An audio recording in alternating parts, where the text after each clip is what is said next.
اس آیت میں اللہ تعالیٰ بتا رہے ہیں کہ ہم نے انسان اور جنات میں سے شیاطین بنائے ہیں جو انبیاء کے دشمن ہیں، وہ بعض کو وحی بھیجتے ہیں۔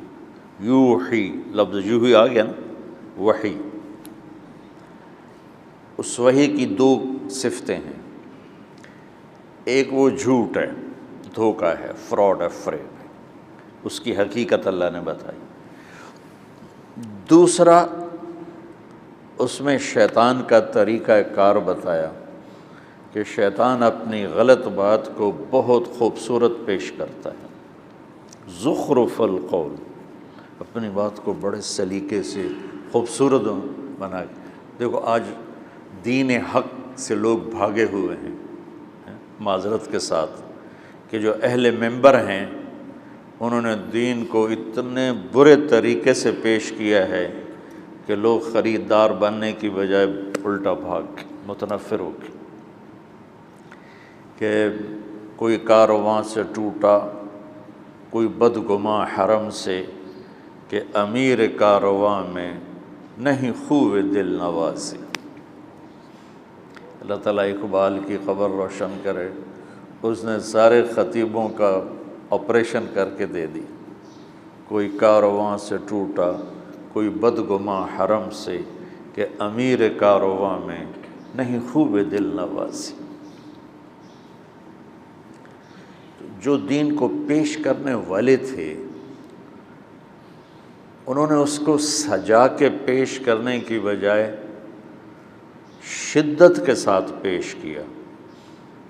تو لوگ، چونکہ میں اس دور سے گزرا ہوا ہوں، میری کالج لائف، ہم جمعہ ہی پڑھتے تھے، کبھی وہ بھی نہیں پڑھتے تھے، تو ہم جمعے کی نماز کے لیے جاتے تھے جب مولانا صاحب کی تقریر کے ختم ہونے میں 1 منٹ باقی ہوتا تھا، کہ ہم کوشش کرتے تھے کہ ہم مسجد میں داخل ہوں تو مولانا صاحب کہیں کہ اب آپ سنتیں ادا فرمائیں، کیونکہ ہم سے سنا ہی نہیں جاتا تھا۔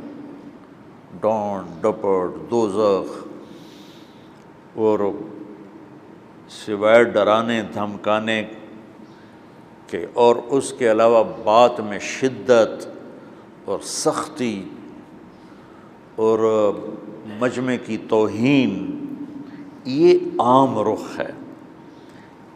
5 انگلیاں برابر نہیں ہیں، محبت سے بات کرنے والے بھی موجود رہے ہر دور میں، لیکن آٹے میں نمک کی طرح۔ ہر مکتب فکر نے ایک تو اسلام کی دعوت دینے کی بجائے اپنے مکتب کی دعوت دی،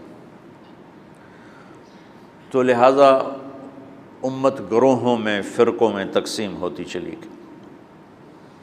تو شیطان کو اللہ تعالیٰ بتا رہا ہے کہ یہ سلیقہ ہے کہ وہ اپنی بات کو بہت خوبصورت کر کے پیش کرتے، لوگ خریدار بن جاتے۔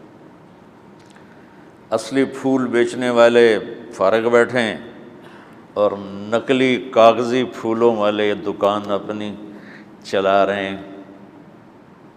زخرف القول غرورا، وحی۔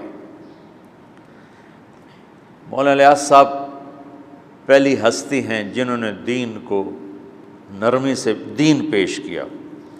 انہوں نے اپنے مسلک مذہب کو نہیں پیش کیا، دین پیش کیا، اور محبت اور نرمی سے پیش کیا، اور آگے نصیحت بھی اسی کی۔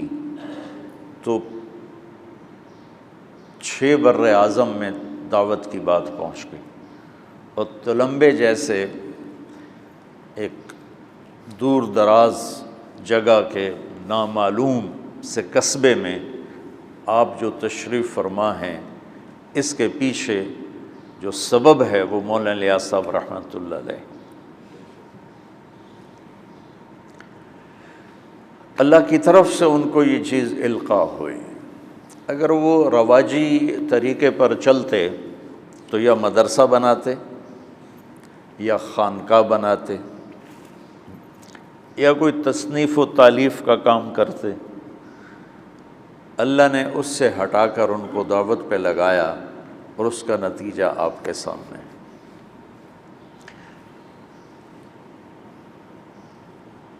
تو حق کیسے پھیلتا ہے؟ اس کی ابتدا بھی وحی سے ہے۔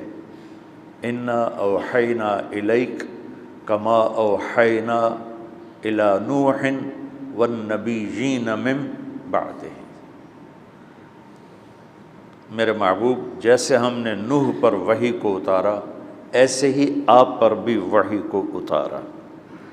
تو حق ہو یا باطل ہو، ابتدا دونوں کی وحی سے ہو رہی ہے۔ باطل کی وحی جھوٹی ہے، پیش کرنے والے بڑے زبردست خطیب ہیں، وہ بڑے خوبصورت انداز میں پیش کرتے ہیں، لوگ جھوٹ کے خریدار بن کے۔ تو حق کی وحی کی کیفیت کیا ہے، باطل کی وحی کیا ہے؟ غرورا، اور حق کی وحی کیا ہے؟ وَبِالْحَقِّ أَنزَلْنَاهُ وَبِالْحَقِّ نَزَلَ وَهُوَ الْحَقُّ مِنْ رَبِّهِمْ ذَلِكُمُ اللَّهُ رَبُّكُمُ الْحَقُّ فَمَاذَا بَعْدَ الْحَقِّ إِلَّا الضَّلَالُ فَأَنَّىٰ تُصْرَفُونَ۔ حق حق حق کو اللہ نے ایسے دھماکے کے ساتھ پھاڑا ہے اور پیش کیا ہے کہ دماغ کی ساری چولیں ہلا دی ہیں۔ حق حق حق، بالحق انزلناہ، ہم تیرے رب کی وحی حق کے ساتھ اتری، بالحق نزل، اور اس میں کوئی چیز داخل نہیں ہوئی، اسی حق کے ساتھ اتر گئی۔ وَهُوَ الْحَقُّ مِنْ رَبِّهِمْ، جس پہ اتری، یہ ہوا ضمیر کا مرجع اللہ کے نبی ہیں، ہوا ضمیر کا مرجع اللہ کے نبی ہیں، جس پر اتری وہ بھی حق ہیں۔ اتارنے والا جو ہے وہ ذالکم اللہ ربکم الحق، وہ بھی حق ہے۔ فماذا بعد الحق الا الضلال، اتنے واضح حق کو چھوڑنے کے بعد پھر گمراہی کے سوا کیا بچے گا؟ میری بات سمجھ میں آ رہی؟ آپ چلے پہ جا رہے ہیں، میں چاہتا ہوں آپ بصیرت کے ساتھ جائیں۔ ناگواری فطری چیز ہے، جی چاہے گا گھر جاؤں، اس پر کوئی پابندی نہیں، اسی پر تو اجر ہے، لیکن آپ بوجھل دماغ سے جائیں اور پریشر میں جائیں، یہ مجھے پسند نہیں۔ میں چاہتا ہوں آپ شرح صدر کے ساتھ جائیں۔